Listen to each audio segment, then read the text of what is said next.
Okay, we are live. Good morning. Morning. We are ready for what number is this? Number 73. Holy crap. We've been doing this a long time, Len. We're getting Yeah. really good at this. Mm-hmm. So anyways, who picked the target? This time is Goro. Oh, we have a failure here.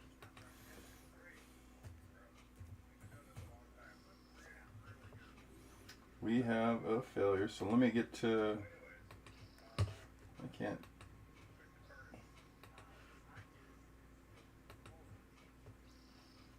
And... I think the sound is coming from the Discord, or maybe you just turn over that Discord. No, it was actually coming from the video. I had the video pulled up. Oh, okay. Yeah. So I was going to check it real quick to make sure we had audio, but obviously we had audio. Mm-hmm. Technical difficulties, folks. It's to be expected. So Goro picked the target. Yes. And we were supposed to put it on blockchain, but I was just a little bit too late. Uh-huh.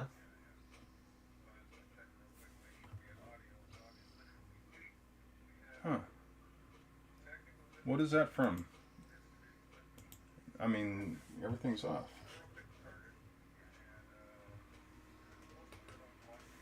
There's nothing there. Found it.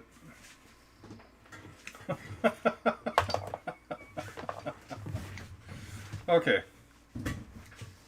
Now, more technical difficulties. We'll have to get that in post editing. So Goro picked the target, and then we were supposed to put it on blockchain. Now the blockchain is, if you want to describe that one more time, what blockchain is and why we're putting our data on the blockchain. So for Goro, and this is Goro's website, right? Right. Okay, Goro made it. Mm-hmm. Well, give me a second.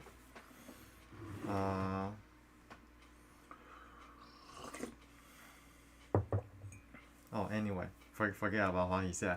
Well, basically, the reason why we want to store our data on blockchain is because we have been seeing many remote viewers or psychic practices that they claim to have achieved certain outcome but really how do we prove that, like in a in a in an absolute way? Like, for example, you can prove without a shadow of doubt that you did make a prediction prior to certain events happening, and you can prove, and blockchain offers people a really good tool for you to timestamp all the data, like when the data is submitted and who offered the target, and what happened during the process. Yeah, for example, some people they can, even if they really want to fail the result, they can make the predictions first, and they can provide the target for people to view, and after the prediction has been made, they can, prior to the target review, they can change the target that they put in originally. So in that way, they basically just fool everyone else.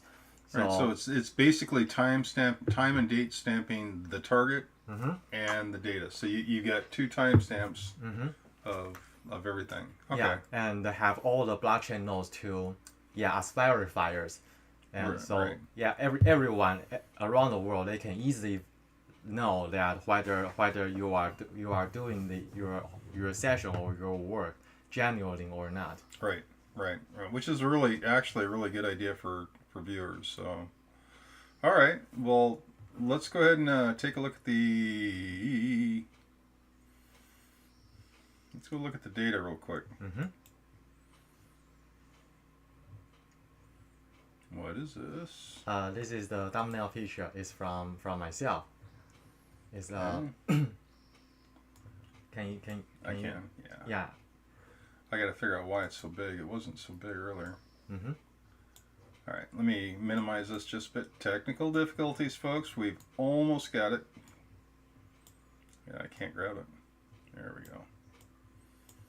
Okay, so this is Lynn's picture. Mm-hmm. There we go. Okay.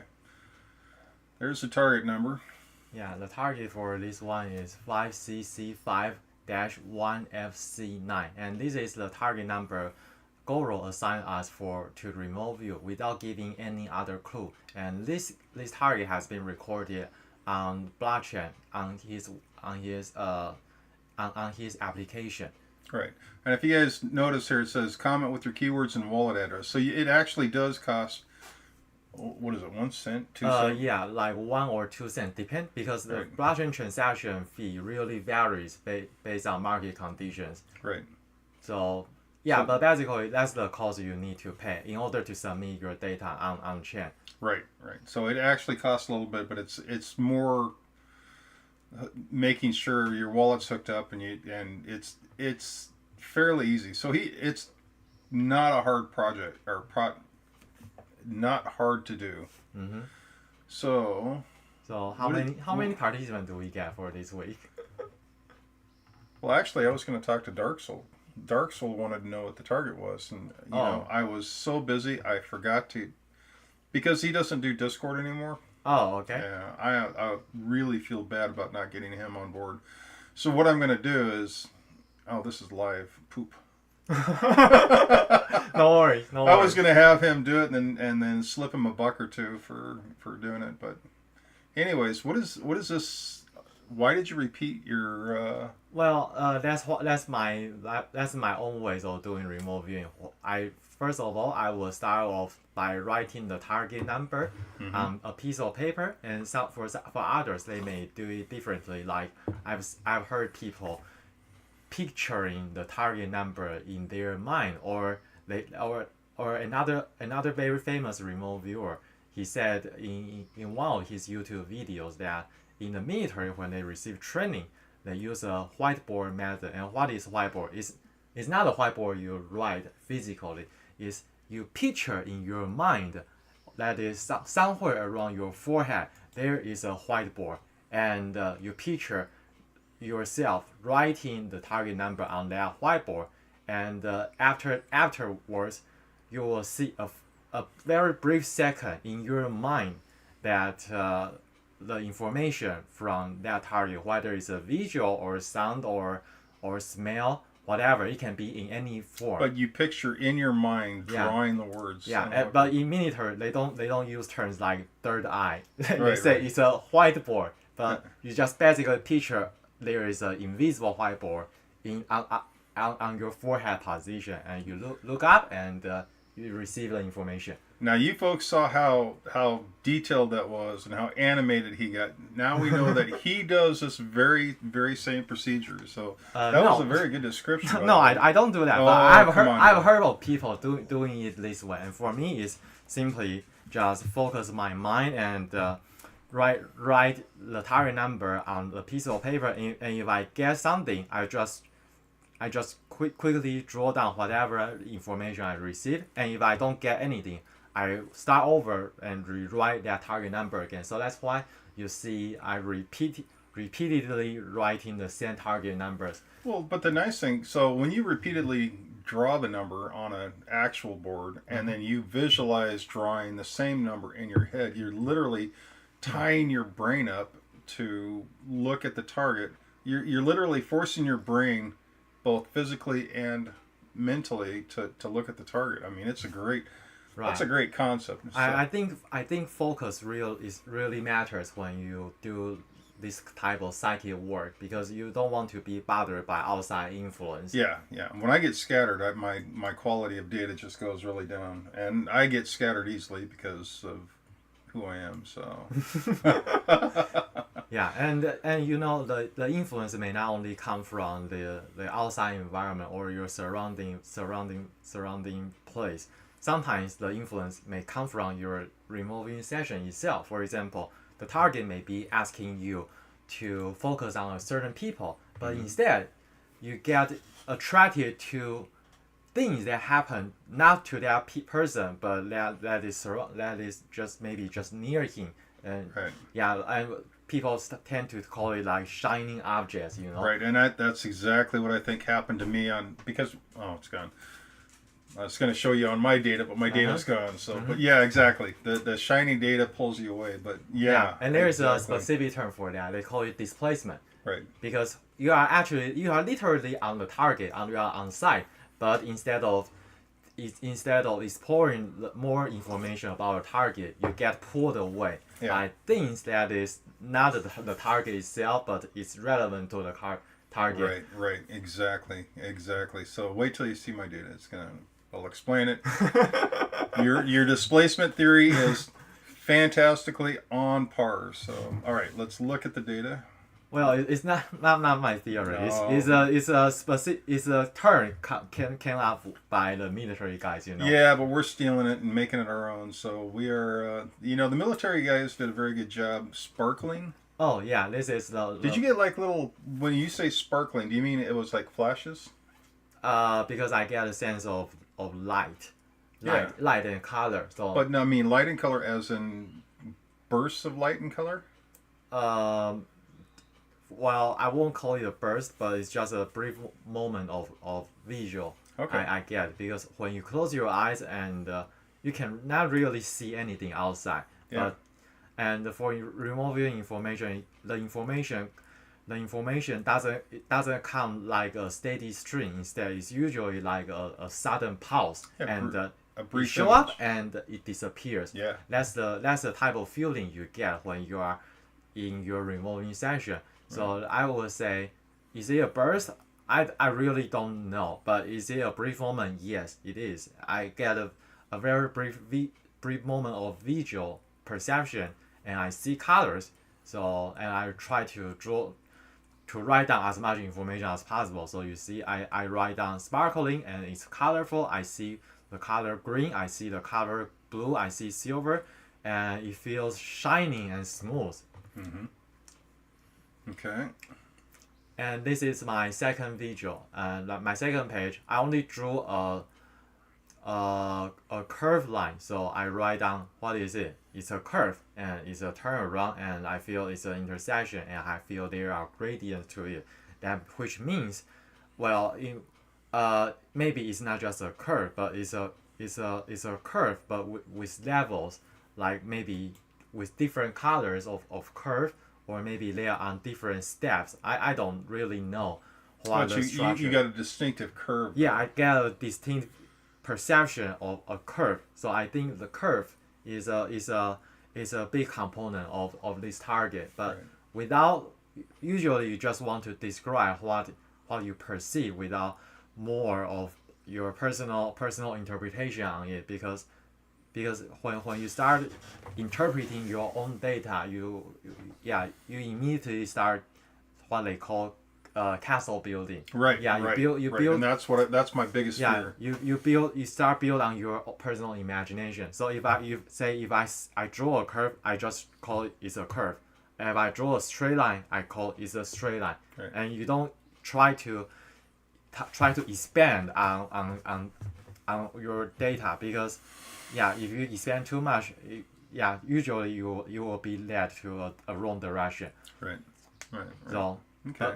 What that curve means, I don't know. Maybe it's part of the structure. Maybe it's part of the coastline. I don't know. But I see there is a curve. Okay. Yeah, I didn't get the curve, but I got the intersection and the gradient. Mm-hmm. And then this is you trying to get more data. So you see how many times I try to focus on this target. What is a local point? It's not local, it's focal. Focal point. So you were focusing in on something. Yeah, this is the visual I get. I start drawing. I don't know, it's circles or what, but yeah. Have you seen the target? Well, I know the target, but it's like 2 hours ago. But when I did my session, when I submit my data, the target is not visible to me. Right. So. Right, but you've seen the target since then. So that focal point is very interesting. Mm-hmm. And then this is just another ideogram? Yeah, this is the last page of my data. I get a sense of it's just an ideogram, but I don't know how to make all of it.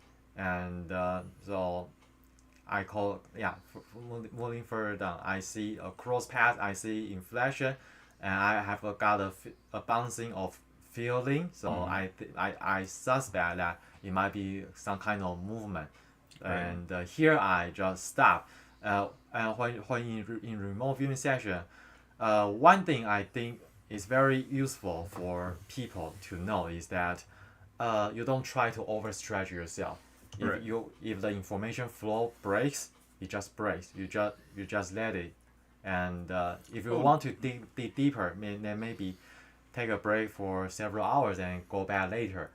Right. So Well, and that's what I do is when I want to stay on a target, when I want to stay on a case or a target or whatever, I write pause and the time and the date, and then hour or two later after I take a nap and fill my tummy, then I come back and I'll say start. But instead of saying end, I say pause, and that way my brain can log back on to exactly where I left off. So Yeah, it works out really good. yeah, I think it's a very good practice, and it's not. Well, I don't know where you picked this up, but I learned this technique because I read books, and Yeah. it's one of the suggestions that has been offered by the military guys. Yeah, Yeah. back in the 70s when they Right, and that's where I think I picked it up from Paul Smith, possibly, or Lynn Buchanan, because they're the ones that I basically started on, and I just thought it was a great technique to pause rather than stop. Right.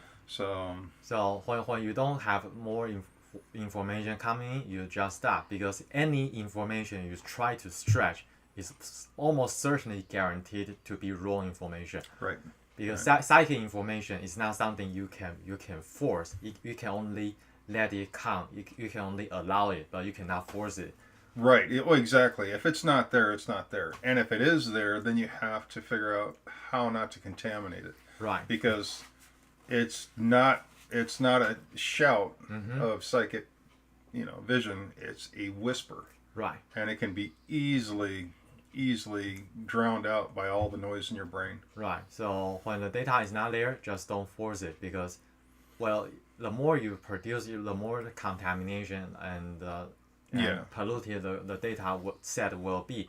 And even if you have got like fantastic data, like in the first 3 or 4 pages of your remote viewing session, and after that you try to force another like 10 or 20 pages of data, but if they are all wrong information, the quality of the overall session is really not that good. Right, and people when you do a session for somebody, they would like pertinent data. They don't want fancy Imaginative. Yeah, and then I tell people up front that I'm not extremely accurate, but I try to give only what I see. Yeah, and as high quality as possible. As high quality as possible. Yeah, I think quality really matters more than quantity especially in the field of remote viewing, because one piece of actionable information is more important. Yeah, weighs much more than like 10 pieces of random guess. Right, exactly. So, and that was this is my data. Okay, so here's mine. Now this is the just an AOL I got. Rindisham Forest. Now the whole reason I got Rindisham Forest was there was a circular object and there was trees. So I thought maybe it's a UFO. The other thing I got is this. It's a building surrounded by trees and greenery, and there's like a Jeep in front. Not a car, but a Jeep. And the Jeep was very specific. It was military. Okay. I thought maybe it was England. Maybe this is Einstein working on nuclear energy, because there was somebody very important that was being watched, and it had something to do with the military. And it almost felt like an event, and that's why I wrote the Hubble telescope. Just because something to do with satellites. There was something to do with the military watching. The other thing was a circle, and it was radiant, energetic, and the other one was outpouring or flowing. I don't know if you guys can see that very well. Let me see if I can zoom in. So it felt like a rift. It felt like energy flowing out. So that's why I've got the sun plasma discharge energy bubble. I could not figure out what the circle was and what this outpouring of energy, but it felt like a lightning ball. So I figured it was either a portal or a wormhole. And these are my ideograms, right? So a circle, people or individual, and limiting horizon. So those were my 3 ideograms I couldn't figure out. And next page. This one where it says radiant crackling energetic rift. So I'm writing my ideograms, and I swear it's like this point or tunnel, and there's energy just blasting off from all around that tunnel. Could not figure out. Sparkling energetic rays. Here we got energy. There you got horizon. And again, these are the 3 ideograms. I was trying to figure out what they were. These are all my ideograms for this particular thing. So I didn't get a clear visual of what it was, and the ideograms really got me confused because they didn't make sense. Why am I looking at a house and a military and satellites, and I've got all this weird, portal energy flow? It didn't make sense to me. I couldn't figure out why my ideograms are so different than the picture that I was looking at. Well, I have the explanation for that. Okay. Well, because the remote viewer, they have no clue about the whole picture of what the target is. So, and we also know that remote viewing data, sometimes they can metaphorically, like they may not be referring to the actual event, but instead they try to give you the information in a different way. Like, so maybe the satellite you picture in your mind maybe has some kind, means there is some kind of international communication between different right, different groups. So it can be a metaphor, and so it's very important for people to understand that you don't take remote viewing data literally, because sometimes the data is not what it seems. Right, exactly. It's like if you take a picture and look at 1 pixel, which is what my data is, it's 1 pixel of this big picture, it doesn't make sense. But if you look at the whole picture, now it makes sense. You ready for the target? Let's take a look at that target. So anyways, there's lens circle. There's lens. The Oval Office right there has circular walls. And the last, I think it was the last ideogram you drew had that shape. So let's go back up to your data real quick. Right there. The shape is different. There's it is. There's a circle, and there's your. I mean, to me, that looks a lot like. It is different, but how the hell are you going to see that? You have an oval, and you have the eagle carrying arrows and this thing. So to me, it's kind of a stretch. But I do have something that resembles the center picture here, because I feel that there is a gradient of color change, and there is curve, there is circle. I do feel that, but I didn't.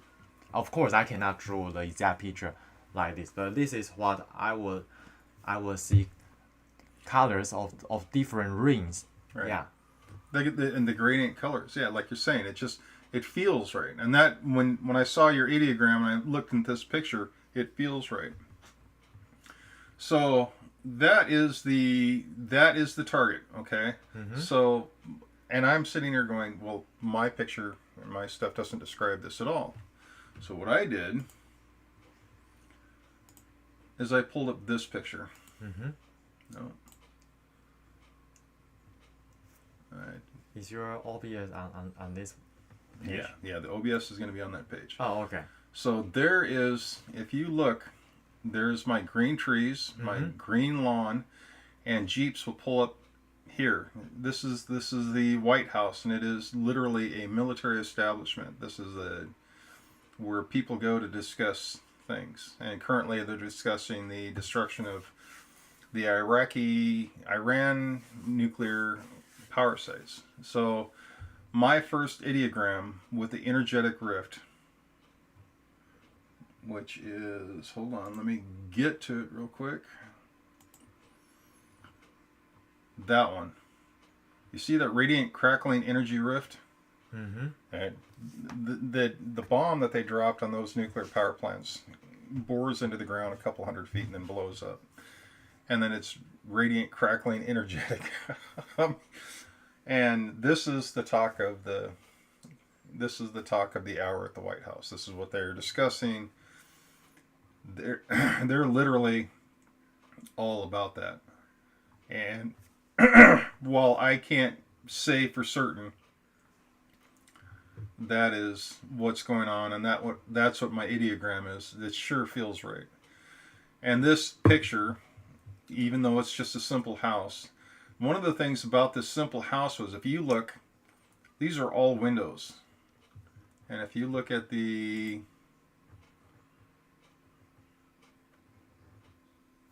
I can't find it. This one, and previous page. Previous page. There we go. If you look at the face of that building right there, it's all windows except for the entrance, which is column. I have no clue why I didn't pick up on the columns, but it's remote viewing. I do weird things. But so many parts of this picture resemble what I drew. I just missed obvious things like the entrance and what is that, a water fountain out in front of it. So I missed a lot, but I'm thinking I did pretty good. But anyways, we have somebody trying to, you want to see who that is? Okay, let me see. Is that you or me? It's not. Oh no, that's me. Mm-hmm. Okay. Back to the data. So anyways, the data was fascinating. Our data was really good.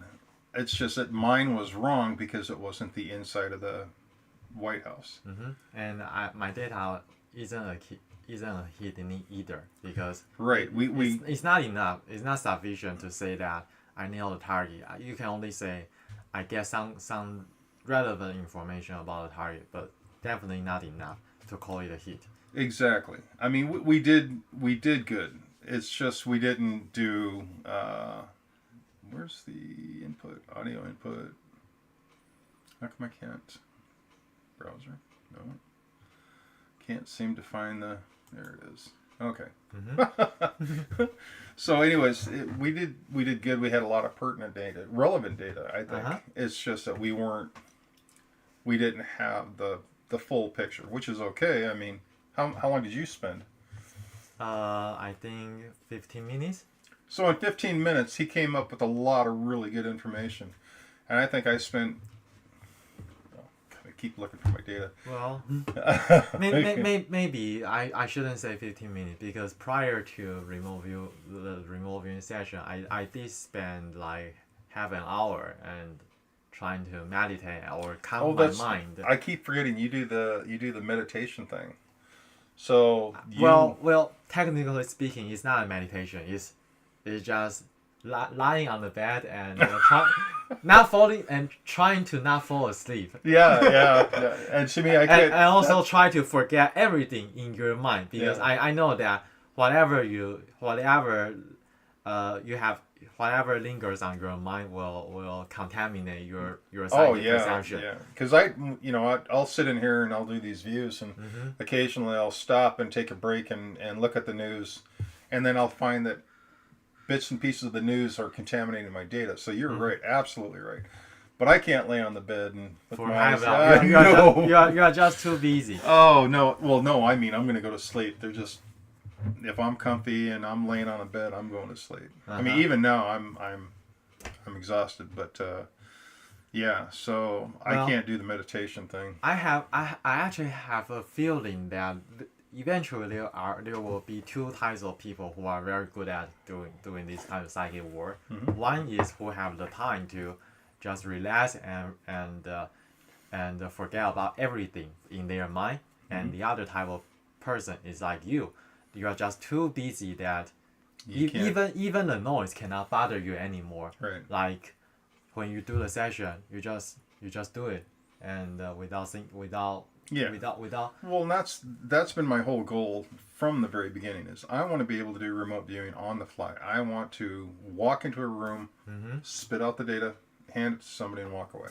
Yeah, and I really think for some people this approach might really work, because we all know that psychic data usually psychic information they come at the least expected moment. Right. Exactly. Well, one of the things you keep telling me is I would multitask very well, right? But I can. I can literally disconnect one side of my brain in a crowded environment, and I can actually spit out relevant data really quickly by disconnecting and separating the two. Now, the problem with that is when I try this in real life and I try to multitask with two different projects, like writing and doing something else, I fail miserably. But for whatever reason, I can multitask on having whatever's going on over here not affect me when I'm viewing. So I can be in a crowded environment, I can be walking along, I could be talking to somebody, and then my brain will immediately start spitting out data, which is kind of cool. I mean, again, for no meditation, and some of the data is pretty damn relevant. Yeah, and I have to say I'm quite surprised that you can get so many good reviews from your clients, because Well, I know that you don't have time like me to just lie on the bed, relax, and try to do a meditation and perform your session. No, because you do your live stream every day. You work for your clients every day. You don't and say so. I heard that how many views you are supposed to do, like today or last night. I think it's 3 or 5. I forgot about the number, but well, I'm up to 6 now, so I got right. six views. So how can you do like 6 times of meditation for a I day? know. And before you start trying to do your whiteboard session and have all the transcript to send to your customer, it doesn't make sense. And not to mention that you have a full-time job, right? So you really don't have that amount of time to do this. You know, the fact that the wife just found out that she's got to do a lot of my transcription and all this work. I'm going to be in the doghouse for a while, folks. So, you know, if you guys want to help me out and help me hire somebody to do all the transcripts instead of the wife, the wife would appreciate it very much, and I will be out of the doghouse. But yeah, it's a lot of work, and I'm not very good at transcribing, and I need to do that, and I need to learn how to do it, but I'm not very good at it. But anyways, I'm still quite surprised that even though you do your remote viewing in a very how should I say it? Chaotic. Chaotic or even unorthodox way. Yeah. Because that's what they teach you in the military. If I remember, the IRVA had a contest, or they had a group meeting where there was a bunch of remote viewers that all got together, and there were 2 groups of remote viewers. So they all kind of went off into little groups, and they all had targets. One group of remote viewers was complaining about how loud and noisy it was. They couldn't concentrate on the target. The other group said, you know, that's fine. Here's your target data. They had no problem whatsoever. They didn't need that quiet mind melting thing. They were just happy with where they're at, and they did the target. And both groups produced, but this one complained about the noise, and they couldn't concentrate. But I don't think it's, while remote viewing you need to concentrate, but I think we need to do more than concentrate. There's got to be a connection. If you got the connection, you've got the connection. Right. The focusing's great, but if you've got a connection to the target, It's the connection that counts. It's the connection that counts. And if you can work your way around the noise, man, that's so much better. Because life throws a lot of interesting things at you. Like remote viewing. I mean, when I'm on a roof, I don't actively look for weak spots in the roof where I'm going to fall through, because I fall through roofs all the time. But my remote viewing senses have gotten to a point over the years that I can know that if I walk on that roof, I'm going to wind up on the floor inside. And I have too. You're walking along and you know you need to stop now. And if I don't stop, I take another step and I go right through. And it's kind of funny because I'll test, I'll walk along and feel the urge to stop, and then I'll test the spot that I was going to step on, and it's spongy, because there was a leak there and it's all rotten. So that's not quite remote viewing, but it is listening to the data that's coming in. Yeah, listening to the inner voice. The inner voice while I'm carrying a load of heavy lumber on top of a roof like an idiot, and I'm listening. The data comes in and I listen to it and I react to it, and I think that's what's really saved my bacon over many. I've fallen off so many roofs. It's not even okay. We're not going to tell the wife. She's definitely going to see it. It's No. We're gonna delete that. So okay, here I've got another question for you. Yeah. What really matters more in a remote viewing session? Focus, good practice, or methodology? Good practice and methodology to allow ease of bookkeeping, because I'll tell you what, the bookkeeping on my end absolutely sucks. So those two things are really good. But what was the first one? Focus. Yeah, focus and being able to focus on the target is extremely important. So basically, it's a combination of three. Yeah. You have to stay focused, and of course you want to build out your own personal methods of doing it, and well, but the nice thing about the focus is, so you can set up a target, keep it locked away in your brain, and then you can keep coming back to it and back to it and back to it. So one of my targets is money. I'm looking for money. I'm looking for an absolute ton of money. And I've kept this target in the back of my brain in a low simmer, and anytime I think about it, I'll do a quick 5-minute session and I'll send it to the person who's looking for the money. The nice thing is if I have this thought to ask somebody who's very good at remote viewing, while I'm talking to this person who's remote viewing, and I take my focus and I target this guy with the money. So it's just, I keep these targets in the back of my head and I almost like transfer it to other people. But by staying focused on a target, and I have a lot of targets I focus on, I can take a target and spread it out over the course of days and weeks just by diverting just a little bit of attention and keeping that focus on that target. So it sounds almost like you are constantly probing the psychic internet. Constantly, yeah. So for whatever reason, on this target that I was looking for, I spent a couple sessions on it. I couldn't quite get things nailed down. I was distracted by the shiny things. So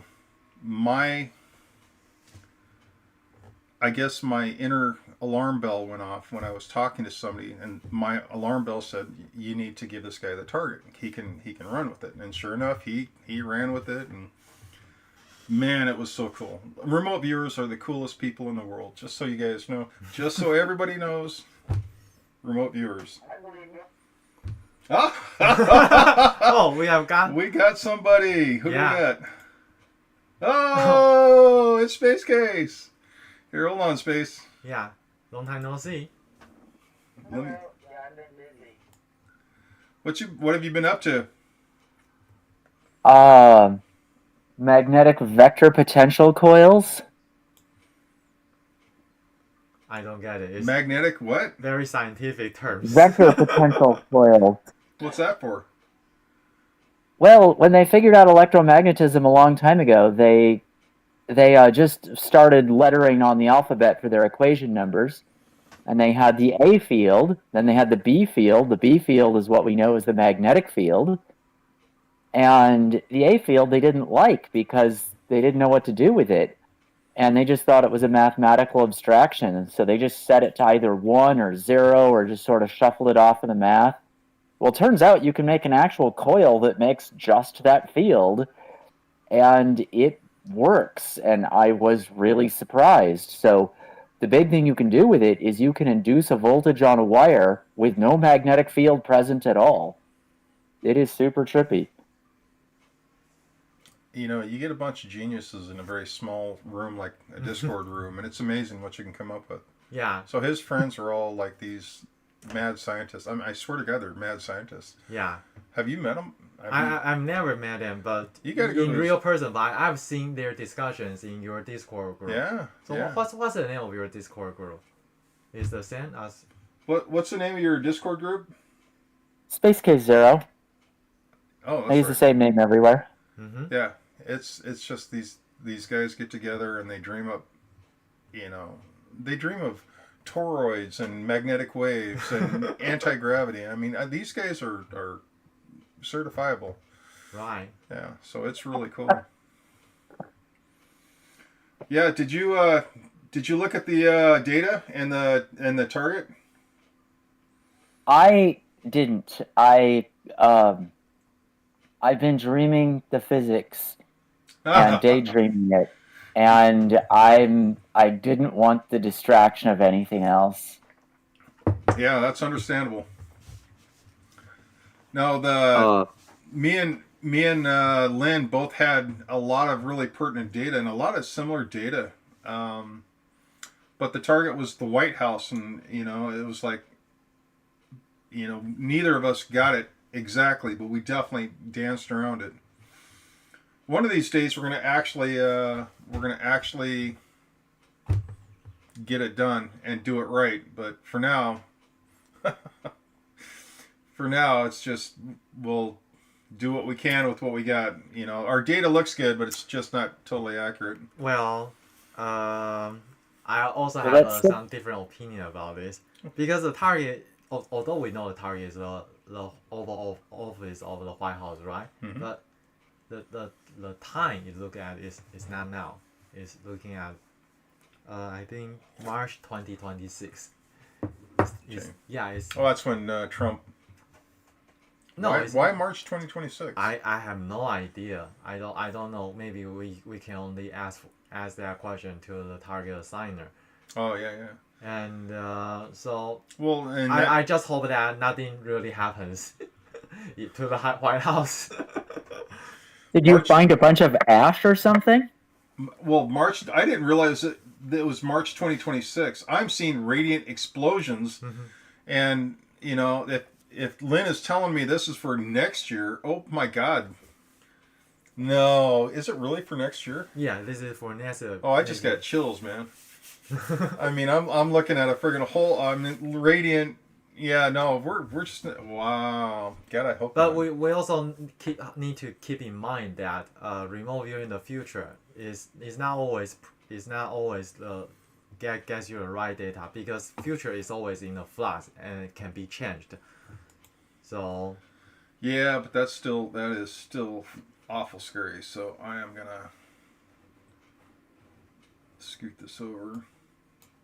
I've got a crazy prediction that one of my friends had from a vision he got a long time ago. And I only kind of worry it might become true because the other stuff he said about the prediction. He said that at some point FEMA would be working with Walmart, which was ridiculous at the time. And then Hurricane Katrina hit, and then the government saw how efficient Walmart was and started partnering with them. So that part came true. And so that really got me paying attention. So I hope the rest of it doesn't come true. But the end part of it is basically that everybody's going to think there's going to be war with China, U.S. and China. And it's going to get very intense. And some arrogant, kind of half-asshole type president is going to make a deal. And everybody's going to think, okay, no problem, the war's off. And then months, not years later, they will attack anyway. And that they will vaporize a decent percentage, let's say like 40 or 60% of the US cities, and our country will be in shambles. We will, however, win in less than 10 minutes. He said that it'll be a meme, like with the minutes and seconds of how long it took to erase China.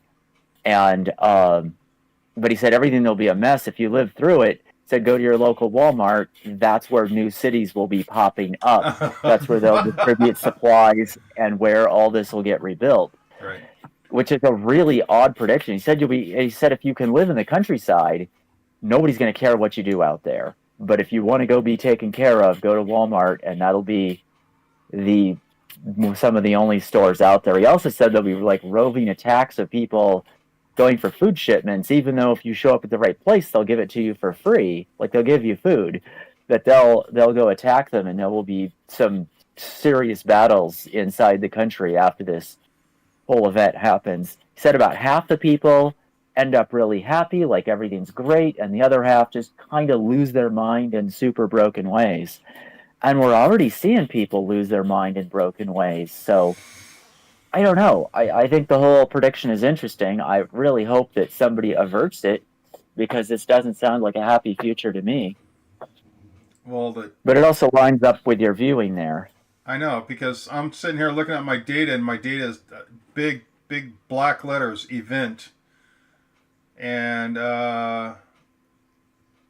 AOL nuclear energy and Einstein. So it's like, damn it! Big red flag. It would have been so much cleaner and nicer if he would have said March 2024. I mean, now I'm like spooked, because having a nuke go off on the White House is just a bad thing. Not that a nuke's going to go off on the White House. It's just that my data shows an event at the White House. Yeah, well, I would not be in a big city coming up here if you see some, like war absolutely getting close and then a deal being made that everybody thinks war is off. I at that point, I would bail on a city. Well, it's funny because I live near multiple nuclear bases. The chance of me surviving a small nuclear exchange, or none. I mean, as much as I'd want to, it's not going to happen. Well, now you know when to take a vacation. Exactly. Or move. So, yeah. That's you're right. Okay, well, damn it, Lynn. That is not data I wanted. Oh, I did not know we were looking into the future. And wow. Well, no worries. I think that's one of the yeah. Yeah, but the nice thing is, I know that we can be wrong. Because we predicted that the Pacers would win, and the Pacers didn't win. So we can be wrong, folks. We can be wrong. One of the big tricks, and I don't know how much you've done this is a possible timeline. Is find all of the possible timelines, and then what is their likelihood at the moment, realizing that can change. And I know that, what is that, Joseph McGonigal, and what's the other guy's name? Ingo Swann.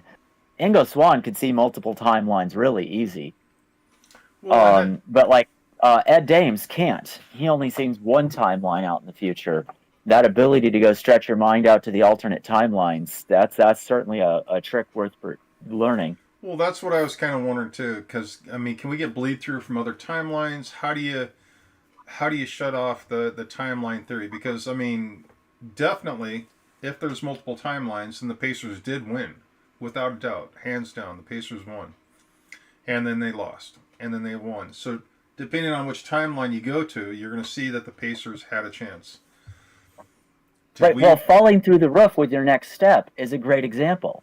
Yeah. How do you fall through the roof and feel that before it happens if it never happened? It's because there was a timeline where that was possible, right, or a timeline where it much did happen, and you stepped off to a different timeline by not following through. Right. And I'm kind of wondering how many of me have died over the course of the years just by errant, chunks of debris hitting me in the head or falling off roofs or.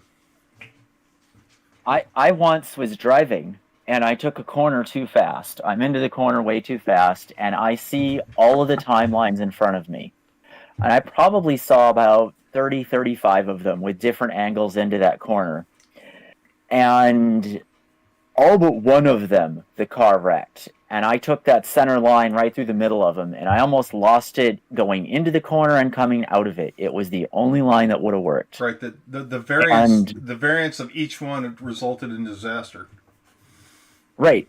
And it was really interesting to see that.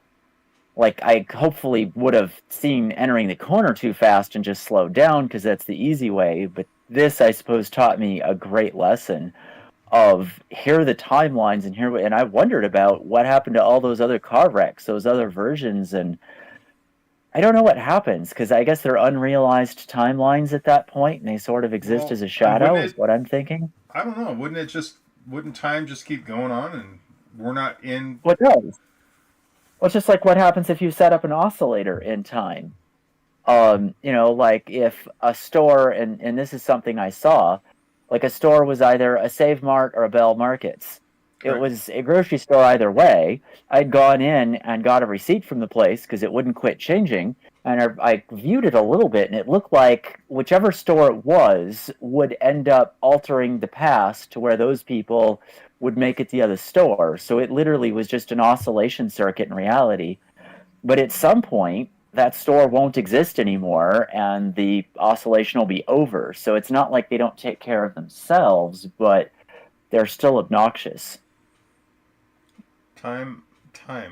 I mean, that's if time's strange enough, and then you start throwing on timelines, and now you've got a double whammy because time is strange and timelines are even weirder. And then you're trying to focus on the fact that maybe we can see these different timelines. So now it's just, what a cluster. I mean, how would you wrap your head around that? You keep trying. You end up where your attention is. You put your attention to weird stuff, you end up weird. Well, I want to be on the timeline where I don't fall through the roof and the White House doesn't get blown up. So that's my goal from now on. I want to end up on the right timeline. Yeah, so. And also the timelines where your wife is happy about it. And where the wife is happy. Oh my God, that's the most. Forget the nukes, man. We got to keep the wife happy. I got to keep my freezers full, my ducks alive, and my wife happy.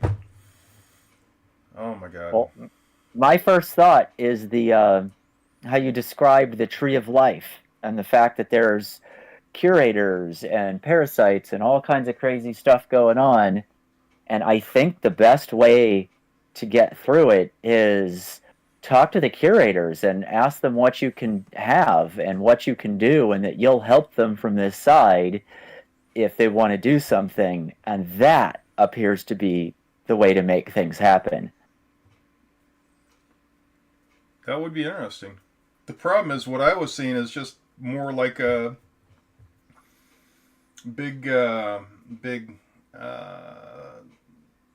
caterpillars that would prune branches and eat the when someone dies, it would just eat whatever was left and then poop it out, and it'd fall down, fertilize the tree, and it was a living actual organism, but it was almost like a mindless, this is how it's done, more like animalistic, I guess. So the curators, I didn't see any curators with enough intelligence to reason with. So besides that, why would they reason with us?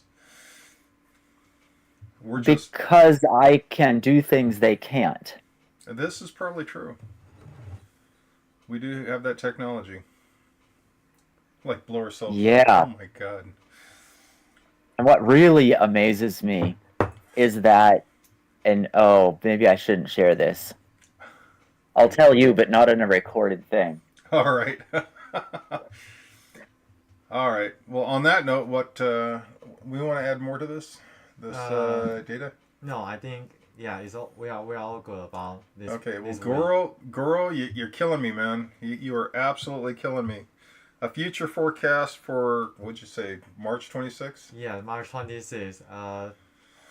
White House and Oval Office.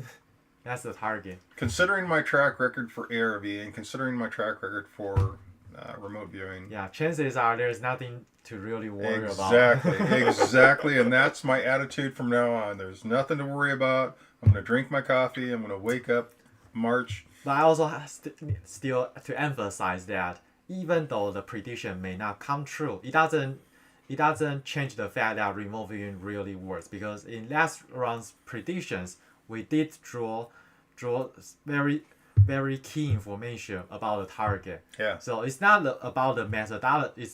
There is nothing wrong about the methodology. We know that remote viewing is a practical technique that can give you information and outcome. However, it doesn't guarantee you that future prediction can be done in this way. Right. And like Space Case says, there's possibly multiple timelines.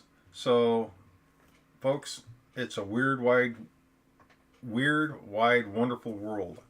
Remote viewing offers so many possibilities and potential. And for those who are interested in learning remote viewing or have some professionals helping them to get information that is non-linear in nature and psychic, how can they reach you? How can they reach me? You have got. Oh, the website. Yeah, you have got a website, right? Yeah. Sorry, I just totally forgot. So my website has an email, screamingintothenight.com. And also people can reach you through your Fiverr, right? Yes, and that's Jeffrey Destructo, remote viewer through Fiverr. Mm-hmm. And is my Discord closed or is it open? I think it's open. Is it? Okay. Well, my Discord is Screaming Into the Night. You can try getting on there, or you can drop me an email and I can send you a Discord link. And when I have time, I'm on Discord, and you guys can talk to me anytime. You can send me an email. You can catch me on Fiverr. What else do I got? Find me. Find me, Fiverr, and your Discord and your website. I got so much going on. I'm totally forgetting how many places So that's why you are outsourcing all the work for your wife. Exactly. She's angry at you. Yeah. I'm actually trying to make a channel on TikTok and Reddit too, but I'm just so strapped for time that I can't even get the two. Yeah, and don't forget about the 6 remote viewing cases that you need to do for today. It's just all I want to do is take a nap. But the good thing is I think you are really popular now. Yeah, at least among this community. And speaking of that, Lynn is going to be making some new what do you call those shorts videos where he's going to be trying emergency rations and prepping. So we haven't done it yet. I keep talking about it, but Lynn will show us how to prep. I'm excited, folks. I don't know about you guys, but watching Lynn figure out what he needs and then having the wife there to guide him through prepping 101, it's going to be fun. We just have to catch the wife at the right time and make sure Lynn's ready for his new experience. We'll do a short. It'll be fun. I can't wait. Okay. So I've got a comment about the future. I was trying to predict the future a lot, and one of my friends said, predicting the future is so hard. Why do you bother? It's way easier to just create the future you want. Yeah, that is so true. And the funny thing about that is Lynn Buchanan had a story about a guy who had a remote viewed the future of a robber robbing a place. He told the cops, and the cops were there when the guy broke in. So the guy viewed the future of the guy breaking in and robbing the place, but that didn't happen. So the remote viewer created a future where the robber was stopped. The event never happened. So does that mean the remote viewer was wrong because there was no event, or did he change the future? That's a good point. Changing the future for what you want. I know what I want. Let's make it happen. Lots of money. Yep. So, all right. Look at that, 59 minutes. Yeah. Did you want to put anything else out there, or? No, I think we have pretty much covered everything we need to talk about for this week. Okay. All right, folks, get a hold of me if you want. Get a hold of. Is there a way to get a hold of you on your website? Yeah. I think my website information is also posted on the description Oh, is it? section in your videos. But Okay. you just need to wait for your wife to do all the post editing work. Just so you guys know, I can do it. I just don't do it very well. So there you go. Yeah, you are simply too busy for things like that. That's my excuse, and I'm sticking to it. I'm too busy. Yeah. Yeah. Yeah. So, all right. Well, thank you guys very much for dropping in. Space Case, thank you, man. I appreciate it. And I guess we'll catch you next week. Mm-hmm. We'll have a better target next week, a happy target next week. Mm-hmm. Okay, you're shaking your head, yes, but I mean, we I don't know. I really don't know. All right. Okay, I'll see you. Yeah, I'll see you guys. Next week. All right. See ya. Thank you very much, man.